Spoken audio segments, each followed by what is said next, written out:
इधर दूसरी तरफ राका स्विमिंग पूल के किनारे बेहोश पड़ी याना को अपने होठों से सीपीआर देने के लिए जैसे ही उसके होठों पर अपने होठ रखने वाला था, तभी अचानक ही याना ने अपनी आंखें खोली और राका के चेहरे को अपने चेहरे के करीब आते हुए देखकर उसने तुरंत ही राका के सीने पर हाथ रखकर खुद से दूर धक्का दिया। यह सब इतनी जल्दी हुआ कि राका को कुछ भी समझने का मौका नहीं मिला।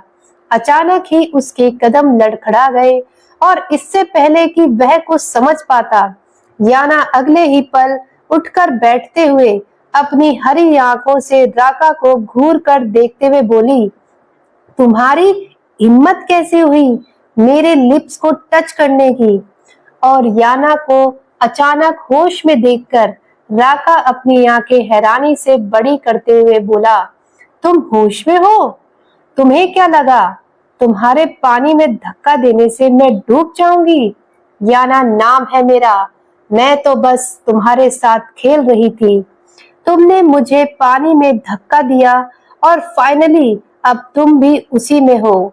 तुम मेरे मुंह से सॉरी सुनना चाहते थे ना? मुझे अपने सामने झुकाना इतना आसान नहीं है। राका, अब तुम इस पानी में मस्ती करो, मैं चली। और आज के बाद मुझसे पंगे लेने की कोशिश मत करना, समझे? कहते हुए याना अपनी जगह से खड़ी हुई और बड़ी ही अदाओं के साथ एक नजर राका को अपना एटीट्यूड लुक देकर वहां से चली गई।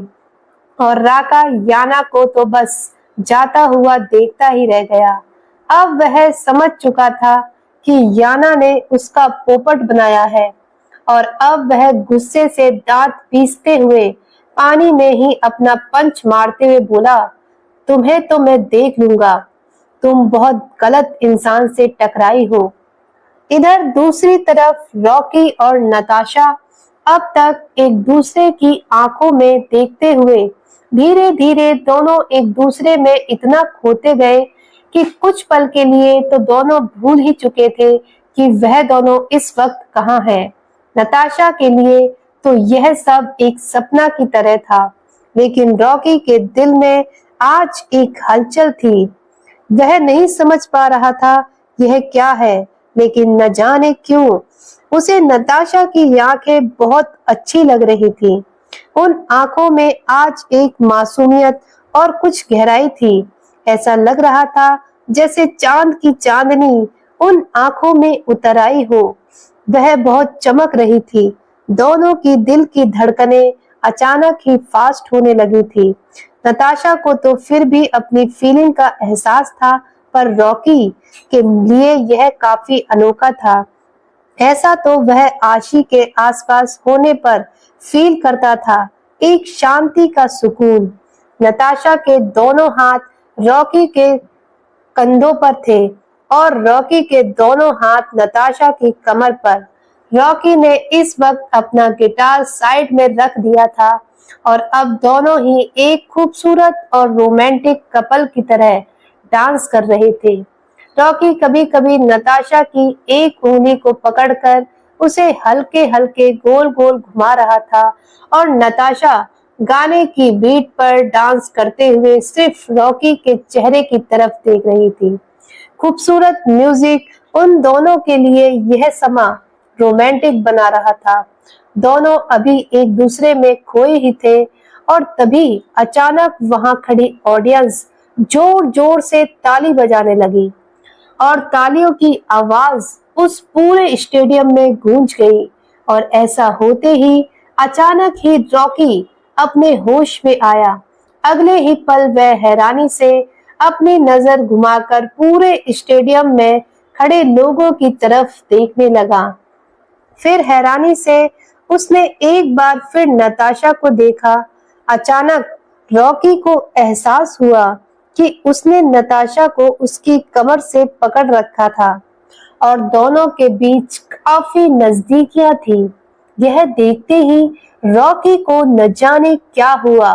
उसने तुरंत ही नताशा की कमर से अपना हाथ हटाया और उसे खुद से थोड़ा दूर किया और ऐसा होते ही नताशा भी अपने होश में आई। अब वह अपनी आंखों में कुछ प्यार और इमोशन के लिए सिर्फ रॉकी को देख रही थी।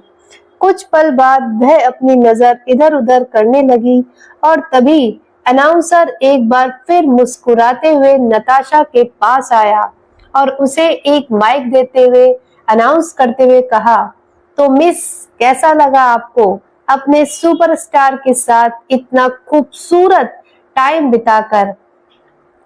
यह सुनकर नताशा ने रॉकी की तरफ देखते हुए अनजाने में ही जवाब दिया, बिल्कुल एक सपने की तरह। ऐसा महसूस हो रहा है काश यह वक्त कभी खत्म ना होता। नताशा के जवाब को सुनकर अनाउंसर ने मुस्कुराते हुए कहा, मिस, यह चाहत तो हमारे सुपरस्टार के लगभग हर फैन की होती है, पर क्या करें, समय किसी के लिए रुकता नहीं। वैसे क्या मैं आपका खूबसूरत सा नाम जान सकता हूँ? अपने बारे में कुछ बताइए, हमारी ऑडियंस सुनना चाहती है। और क्या आप यहाँ अकेले आई हैं? यह सुनने के बाद नताशा ने एक नजर रॉकी को देखकर ऑडियंस की तरफ देखते हुए बताया, I am Natasha, Natasha day Singhania. कहते हुए नताशा के चेहरे पर अचानक मायूसी आ गई। दरअसल वह अपना नाम नताशा डेविडसन बताना चाहती थी, पर अगले ही पल उसकी नजर रॉकी पर गई और अब उसने अपनी सही जगह याद कर ली जो कि रॉकी ने उसे बताई थी। और फाइनली उसने अपने मम्मी पापा वाला सरनेम यूज किया और नताशा क्या कहना चाहती थी कहीं ना कहीं रॉकी समझ चुका था।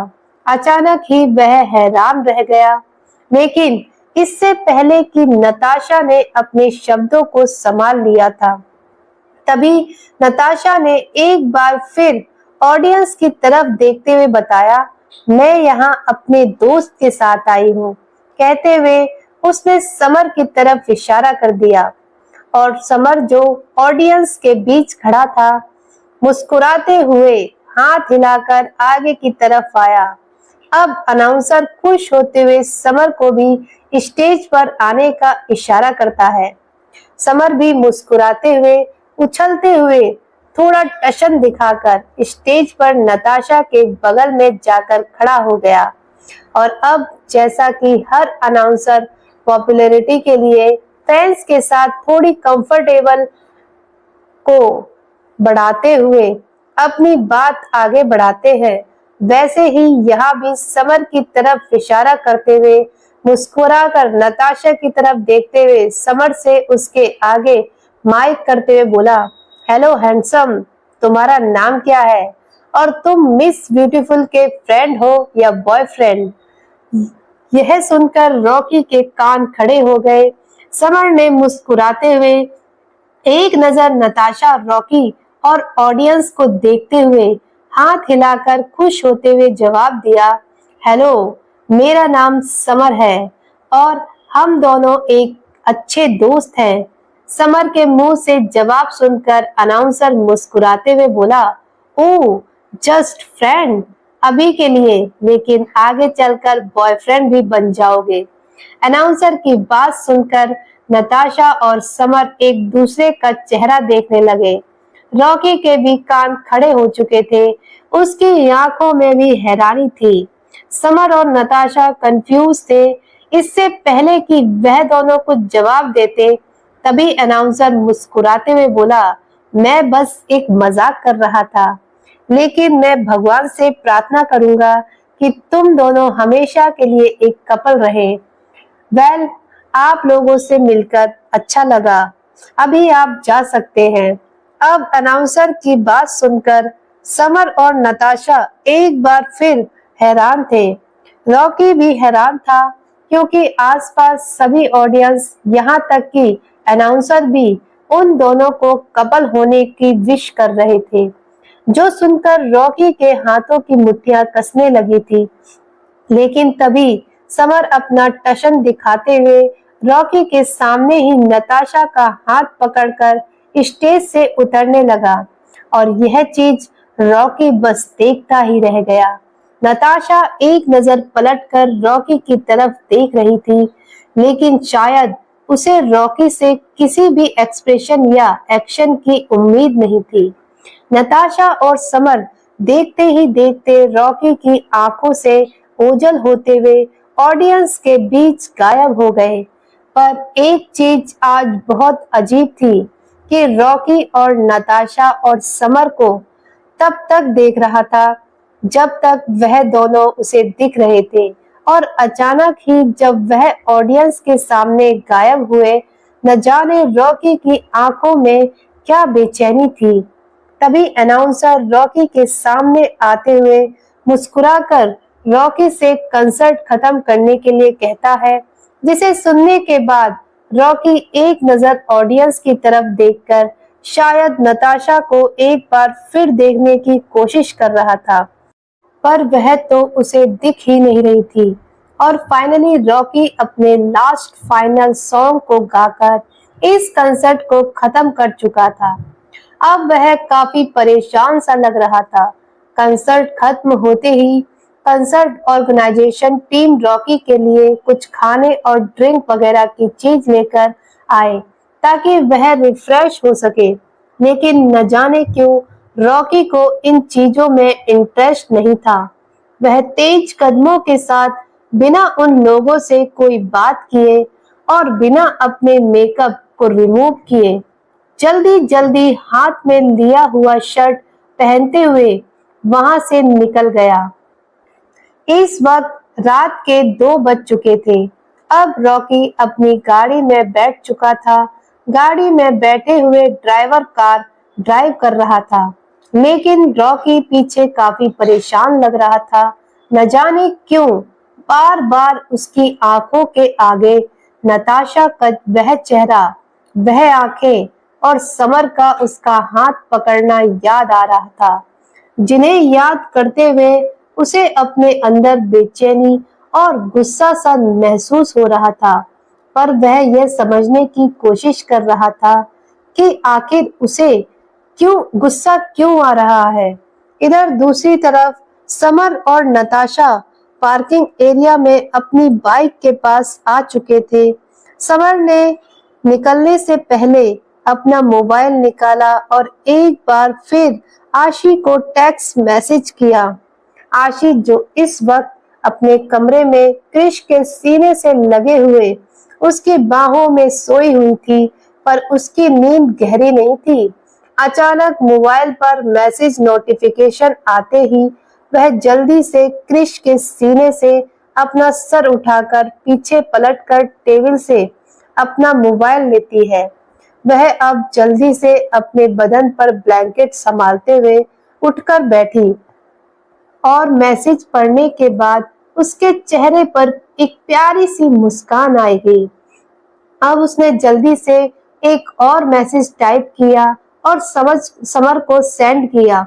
इस मैसेज को पढ़ने के बाद समर के चेहरे पर तिरछी मुस्कान आई और उसने ओके टाइप करके वापस आशी को सेंड कर दिया। आशी तुरंत ही अपनी नजर घुमाकर क्रिश को देखकर अपने बदन पर ब्लैंकेट संभाले हुए बेड की साइड में लगे हुए एक हैंगर से अपना हाथ बढ़ाकर नाइट ड्रेस निकालती है, और अब उसने जल्दी से अपनी उस नाइट ड्रेस को वियर किया। यह नाइट ड्रेस कंधे से पतली स्ट्रिप और डीप गले के साथ थी, जो कि एक फ्रॉक की तरह आशी की थाई तक आ रही थी। लाइट वाइन कलर की सेटिंग की यह नाइटी उस पर बहुत ही ज्यादा हॉट लग रही थी। अब आशी जल्दी से बेड से नीचे उतरी और तुरंत ही अपना लैपटॉप लेकर उस पर तेजी से अपनी उंगलियां चलाते हुए कुछ काम करने लगी, और अगले ही पल उसके चेहरे पर एक तिरछी मुस्कान आई। उसने तुरंत ही अपना मोबाइल निकाला और समर को कॉल लगाई। समर जो इस वक्त बाइक राइडिंग कर रहा था और उसके कानों में लगे हुए ब्लूटूथ से उसने अपनी कॉल रिसीव किया। कॉल रिसीव करते ही आशी ने समर को कमांड दी, राइट नाउ। इतना सुनते ही समर के चेहरे पर एक तिरछी मुस्कान आ गई और अचानक ही उसकी बाइक एक तेज आवाज के साथ अपनी जगह पर ही रुक गई और ऐसा होते ही नताशा काफी हैरान रह गई। वह एक जोरदार जंप के साथ समर अचानक ही समर से टकराई। इधर दूसरी तरफ आशी ने अपना काम करके अपने मोबाइल से किसी को कॉल किया और उसे कमान देते हुए पूछा, तुम तैयार हो? कोई भी गड़बड़ नहीं होनी चाहिए। यह सुनकर फोन कॉल की दूसरी तरफ से इंसान ने हाँ में सर हिला दिया। हिलाते हुए कहा, आप चिंता मत कीजिए, कोई गड़बड़ नहीं होगी। अच्छा, अगर काम अच्छा हुआ तो बहुत पैसे मिलेंगे और अगर गलती हुई तो जान जाएगी। इतना कहकर आशी ने कॉल डिस्कनेक्ट कर दिया। अब आशी जल्दी से अपने लैपटॉप को उठाकर उसे वापस उसी जगह पर रखने को हुई और तभी अचानक किसी ने उसे कमर से बैक हग कर लिया। इन हाथों को अपनी कमर पर महसूस कर आशी के चेहरे पर एक हल्की सी मुस्कान आ गई। अब वह यूं ही अपना लैपटॉप अपनी जगह पर रखते हुए बिना पीछे मुड़े बोली, साइको, तुम जाग गए? यह सुनकर साइको अपनी डीप वॉइस में आशी के कानों के पास जाकर बोला, कहा ना तुम्हारे बिना नींद नहीं आती फायरफ्लाई। वैसे इतनी रात को तुम इस लैपटॉप के साथ क्या कर रही हो? यह सुनकर आशी मुस्कुराते हुए क्रिश की तरफ पलटी और उसकी आंखों में देखते हुए बोली, अपनी गलतियां सुधार रही हूँ साइको। आई हो कि मैंने जो होमवर्क किया है उसके बाद मैं अपने एग्जाम में पास हो जाऊं। इस बार टेस्ट बहुत मुश्किल है। आशी की बातों को सुनकर क्रिश ने उसे अपने करीब करते हुए अपने एक हाथ से उसके चेहरे पर बिखरे हुए बाल कानों के पीछे करते हुए कहा, अगर तुमने मेहनत की है और तुम्हारा प्लान फुल प्रूफ है तो तुम पास जरूर होगी फायरफ्लाई। I hope so. कहते हुए आशी के चेहरे पर एक मीठी सी मुस्कान थी। क्रिस जो इस वक्त शर्टलेस अपनी लोअर बॉडी में सिर्फ एक शॉर्ट पहने आशी के सामने था और बहुत ही ज्यादा हैंडसम और डैशिंग लग रहा था। दोनों ही एक दूसरे के काफी करीब थे। क्रिश अगले ही पल अपने दूसरे हाथ से आशी के चेहरे को प्यार से सहलाते हुए धीरे धीरे अपना हाथ उसकी कमर तक ले आया। इधर जहां एक जोड़ा अपनी प्यार भरी दुनिया में खोया हुआ था, वहीं दूसरी तरफ एक सुनसान सड़क पर सड़क के दोनों तरफ आसपास गहरा जंगल। समर और नताशा बाइक को धक्का देते हुए उस सड़क पर चल रहे थे। समर ने इस वक्त बाइक संभाल रखी थी और नताशा उसके पीछे पीछे बाइक को धक्का देते हुए थोड़ा परेशान होते हुए समर से बोली, और कितना वक्त लगेगा? तुम्हारी यह बाइक बहुत भारी है, मुझसे इसे पुश नहीं किया जा रहा। प्लीज तुम किसी टैक्सी या विला से कार मंगवा लो। काफी गहरा अंधेरा है और आसपास जंगल भी है। मुझे बहुत डर लग रहा है। नताशा की बातों को सुनकर समर यूं ही बाइक को संभालकर पैदल चलते हुए नताशा से बोला, आई एम सॉरी नताशा, मेरी गलती है। बाइक पर आने से पहले मुझे बाइक एक बार चेक करनी चाहिए थी, तो यह रास्ते में खराब नहीं होती। और तुम तो जानती हो ना, यह रिस्ट्रिक्ट एरिया है, यहाँ पर मोबाइल नेटवर्क काम नहीं करते। बस हम लोग थोड़ी देर और चलते हैं। इस एरिया से निकलते ही मैं किसी को कॉल करूँगा। हो सकता है रास्ते में कोई मैकेनिक शॉप मिल जाए तो हम गाड़ी ठीक करा लेंगे। और थोड़ी देर ऐसे ही चलो, तुम डरो मत, मैं हूं ना तुम्हारे साथ। कहते हुए समर नताशा को हिम्मत दे रहा था और अपनी बाइक को संभालते हुए चल रहा था। लेकिन अब उसने मन ही मन अपने आप से कहा, ओ गॉड, यह बाइक तो सचमुच बहुत भारी है, मुझसे भी चला नहीं जा रहा। बस जल्दी से जल्दी हमारा काम हो जाए और हमारा प्लान अच्छे से वर्क करे। कहते हुए समर अपने आप में कुछ सोच रहा था और तभी वहां पर दो जिप्सी आकर रुकी। उन जिप्सी में लगभग 10-10 लड़के बैठे हुए थे, जिन्होंने लगभग शायद ड्रिंक कर रखी थी, क्योंकि उनका चेहरा काफी नशे में लग रहा था। अचानक अपने सामने नताशा को देखकर वह लड़के नताशा को छेड़ने लगे और यह देखकर समर को भी गुस्सा आने लगा। समर ने उन लोगों को रोकने की कोशिश की, लेकिन वह लड़के रुकने का नाम ही नहीं ले रहे थे। अचानक उनमें से 5 लड़कों ने समर के हाथ पैर पकड़ लिए और अब नताशा से छेड़खानी करने लगे। समर ने उन लोगों से फाइटिंग करने की बहुत कोशिश की, लेकिन उनकी गिनती लगभग 20 थी। नताशा और समर दोनों ही फाइटिंग कर रहे थे, पर उन लड़कों की फाइटिंग स्किल भी काफी अच्छी थी। वह दोनों जीत ही नहीं पा रहे थे और फाइनली उन्होंने नताशा को भी पकड़ लिया। अब नताशा और समर उन लड़कों से बुरी तरह घिर चुके थे। नताशा काफी घबराई हुई लग रही थी, उसकी आंखों से आंसू बह रहे थे। अब उसने उन लड़कों की तरफ देखते हुए रोते हुए कहा, कौन हो तुम? प्लीज हमें जाने दो, वरना तुम्हारे लिए अच्छा नहीं होगा। तभी नताशा को रोते हुए देखकर वह गुंडे मुस्कुराते हुए नताशा से बोले, बेबी डॉल, तुम तो इतनी खूबसूरत हो, तुम्हें इतनी आसानी से कैसे जाने दें?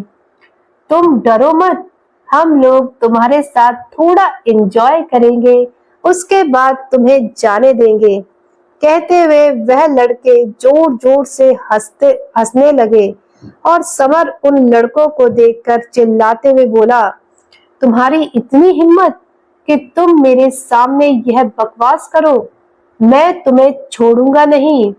कहते हुए समर अपने हाथ को छुड़ाने की कोशिश करने लगा, लेकिन तभी उन गुंडों में से एक लड़के ने जिप्सी के हैंडल पर समर के हाथ की हथकड़ी लगा दी और अब वह समर चाहकर भी खुद को बचा नहीं पा रहा था। समर को मजबूर देखकर नताशा और भी ज्यादा डर रही थी। अब तो वह बहुत ही बुरी तरह से रोने लगी। यह देखकर समर को भी बुरा लग रहा था। अब लगभग 5 लड़के जिन्होंने नताशा को पकड़ रखा था, वह जोर जोर से हंसने लगे और बाकी सामने से 5 लड़के नताशा के कंधों और हाथों को छूने लगे। अब एक लड़का जैसे ही नताशा के चेहरे को छूने को हुआ, तभी अचानक वह लड़का तेजी से हवा में उड़ गया और कुछ ही सेकंड बाद धड़ाम से जमीन पर गिर गया। यह सब इतना जल्दी हुआ कि किसी को कुछ भी समझने का मौका नहीं मिला। नताशा और समर हैरानी से उसे जमीन पर गिरते हुए लड़के को देखने लगे, जो कि पेट के बल काफी बुरी तरह से खून से लथपथ सड़क पर गिरा हुआ था। उसके चेहरे और नाक से खून बह रहा था। यह नजारा देखते ही अब नताशा ने सामने की तरफ देखा तो उसकी आंखें हैरानी से बड़ी हो गई, क्योंकि उसके सामने रॉकी गुस्से से एक दूसरे गुंडे का गला पकड़कर उसे दबाते हुए नताशा को अपनी नीली नजरों से घूर कर देखते हुए बोला, तुम्हारी हिम्मत कैसे हुई मेरी बड़ी को टच करने की? इतना कहते ही रॉकी ने उस आदमी को भी उठाकर जोर से जमीन पर फेंक दिया और अचानक ही वहां रॉकी को देखकर समर के चेहरे पर भी एक मुस्कान आ गई, लेकिन अगले ही पल उसने अपने चेहरे की मुस्कान गायब कर ली। नताशा भी काफी हैरान थी और अब रॉकी काफी तेजी से सभी के साथ फाइटिंग करने लगा। वह सभी लड़के रॉकी को काबू करने की कोशिश कर रहे थे, लेकिन रॉकी को संभालना उनके बस की बात नहीं थी। अब तो काफी बुरी तरह से और गुस्से से उन लड़कों को मार रहा था। उनकी हड्डियां बार बार जोरदार आवाज के साथ क्रैक हो रही थी। रॉकी के चेहरे का गुस्सा और ऑरा भी बहुत खतरनाक लग रहा था। आज वह बिल्कुल क्रिश का भाई लग रहा था। वह अपनी मार्शल आर्ट टेक्निक से उन लड़कों का सामना कर रहा था। हालांकि वह लड़के भी काफी अच्छे मार्शल आर्ट कर रहे थे, लेकिन फिर भी रॉकी की ट्रेनिंग काफी टाइट थी। उसने अपनी प्रैक्टिस काफी अच्छे से की थी और अब वह एक बहुत ही अच्छा फाइटर बन चुका था, जिसका सामना करना किसी के बस की बात नहीं थी। फाइटिंग के चक्कर में कुछ ही देर में नताशा फ्री हो चुकी थी और नताशा ने जल्दी से जाकर समर को आजाद किया। अब समर और नताशा भी मिलकर उन लड़कों के साथ फाइटिंग करने लगे। कुछ ही देर में वह लड़के समझ चुके थे कि अब अगर वह लोग यहाँ रहे तो उनकी जान नहीं बचेगी। सभी बड़ी मुश्किल से अपनी टूटी फूटी हड्डी बचाकर कुछ लड़के गाड़ी में और कुछ बिना गाड़ी के ही वहां से फरार हो गए। अब फाइनली नताशा उन लड़कों के जाने के बाद जोर जोर से रोने लगी। नताशा को इस तरह रोते हुए देखकर समर को बुरा लग रहा था। वह जैसे ही नताशा को हक करके संभालने की कोशिश करने लगा, लेकिन तभी अचानक ही किसी ने नताशा का हाथ पकड़कर झटके से अपने करीब खींचा। यह सब इतनी जल्दी हुआ कि किसी को कुछ भी समझने का मौका नहीं मिला। समर अचानक ही अपनी जगह पर खड़ा रह गया और तभी नताशा को एहसास हुआ कि वह किसी की मजबूत बाहों में है। नताशा जो इस वक्त रॉकी के सीने से लगी हुई उसकी बाहों में सिसक रही थी, उसने हैरानी से धीरे से अपनी नजर उठाकर रॉकी के चेहरे की तरफ देखा। नताशा की आंखों में बेहद आंसू थे और रॉकी की नीली आंखें गुस्से से लाल थी। अब रॉकी ने जल्दी से नताशा की पीठ थपथपाते हुए अपनी नीली नजरों से उसे घूर कर देखते हुए कठोर आवाज में कहा, शांत हो जाओ, अब तुम ठीक हो। अचानक रॉकी के इस तरह शांत करने से नताशा बस उसकी नीली नजरों में देखती ही रह गई और कुछ पल के लिए तो वह बिल्कुल खामोश हो गई थी। यह नजारा देखकर समर के चेहरे पर एक हल्की सी मुस्कान आई, लेकिन उसने अपनी मुस्कान को तुरंत ही छुपा लिया। अब वह थोड़ा परेशान होते हुए नताशा के पास आया और उसे देखते हुए बोला, नताशा, तुम ठीक हो? समर की बात सुनकर नताशा इससे पहले कि कुछ कह पाती, तभी एक जोरदार पंच समर के पेट पर लगा और वह खुद को संभाल नहीं पाया। वह लगभग 2 फीट की दूरी पर पीछे की तरफ चला गया। अचानक समर को अपने पेट में बहुत ही तेज दर्द महसूस हुआ। कुछ पल बाद समर ने अपने पेट पर हाथ रखे हुए अपने दर्द भरी नजर उठाकर सामने देखा तो रॉकी नताशा को खुद से अलग करते हुए अपनी नीली नजर से घूरकर समर को देखकर उस पर चिल्लाते हुए अपनी एक एक शब्द को चबा चबा कर बोला, तुम्हारी हिम्मत कैसे हुई?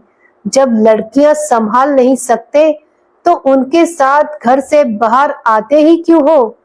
तुम्हें जरा भी इस बात का अंदाजा है कि तुम्हारी एक गलती के कारण आज क्या हो सकता था? तुम बहुत केयरलेस और इनरिस्पॉन्सिबल पर्सन हो। खबरदार, जो आज के बाद तुम मेरे सामने भी आए तो मैं तुम्हें बाद में देखता हूँ। इतना कहते हुए रॉकी झटके से नताशा की तरफ पलटा और नताशा रॉकी का गुस्से भरा चेहरा देखकर अचानक ही डर के मारे कांप गई। रॉकी के चेहरे और माथे से खून बह रहा था और उसका गोरा रंग गुस्से के मारे पूरी तरह काला पड़ चुका था। उसकी नीली आंखें गुस्से से लाल थी। वह काफी खौफनाक लग रहा था।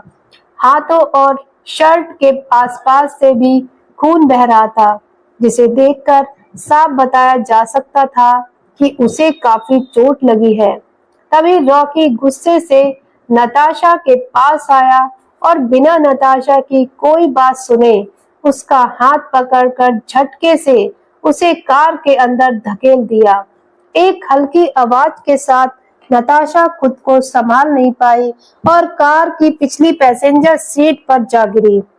अब रॉकी पलटकर एक नजर फिर से गुस्से से समर को देखता है और दरवाजा झटके से बंद कर कार वह अपनी साइड से जाकर कार में बैठ गया। अब रॉकी के बैठते ही ड्राइवर ने कार स्टार्ट कर दी। रॉकी ने कार का बटन प्रेस करके तुरंत ही पार्टीशन ऑन कर दिया और अब रॉकी की कार वहां से चली गई। समर रॉकी और नताशा को वहां से जाता हुआ देखता रह गया।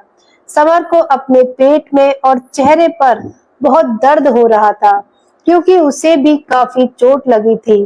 अब वह बेचारा अपना पेट संभालते हुए यूं ही सड़क पर बैठ गया और अब वह रॉकी को गाली देते हुए बोला, साला कितनी जोर से मारा है उसने मुझे।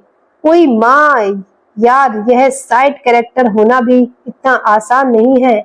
मार खाना तो हमारी किस्मत में है। कहते हुए समर यूं ही सड़क पर बैठे हुए अपने दर्द को कंट्रोल करने की कोशिश करने लगा और कुछ ही देर बाद उसने बड़ी मुश्किल से अपना मोबाइल निकालकर आशी को टेक्स्ट मैसेज किया, प्लान सक्सेसफुल। अब कुछ ही देर बाद समर के पास उन गुंडों का लीडर आया। उसे देखकर समर अपने चेहरे पर हल्की मुस्कान लेकर अपनी जगह से खड़ा हुआ और अब वह अपने पॉकेट से निकालकर कुछ डायमंड उस लड़के को देता है और मुस्कुराते हुए बोला, वेरी गुड, तुम लोगों ने काम बहुत अच्छा किया था। किसी को शक नहीं हुआ। वह गुंडे का लीडर उस डायमंड को लेकर पहले तो मुस्कुराता है, लेकिन फिर समर को देखकर गुस्से से उसने समर के पेट में एक और पंच मारा। चीख के साथ समर एक बार फिर दर्द से कराते हुए अपने पेट को संभालते हुए पीछे की तरफ हो गया और अब वह उस गुंडे को की तरफ देखकर गुस्से से दांत पीसकर बोला, अरे पागल जंगली सांड, पागल हो गया है क्या? क्यों मारा मुझे? मैंने तो तुझे पैसे दे दिए हैं। समर की बात सुनकर वह गुंडा समर की तरफ देखते हुए बोला, सॉरी, पर मुझे नहीं पता था कि वह लड़का इतना अच्छा फाइटर है। तुम्हारी वजह से मेरे सभी दोस्त अभी अस्पताल में एडमिट हुए हैं, वह भी बहुत बुरी कंडीशन में, इसलिए गुस्सा आ गया था। प्लीज माइंड मत करना, पर हम लोगों को भी दर्द होता है। कहकर वह गुंडा उन डायमंड को देखते हुए वहां से चला गया और अब समर एक बार फिर दर्द से कराते हुए सड़क पर ही बैठ गया। दोस्तों आगे की कहानी पढ़ने और सुनने के लिए जुड़े रहिए हमारे साथ। मिलते हैं अगली वीडियो में अगले एपिसोड के साथ। तब तक के लिए आप सभी का बहुत बहुत धन्यवाद। अगर आपको वीडियो अच्छी लगे तो वीडियो को लाइक करें और ज्यादा से ज्यादा शेयर करें।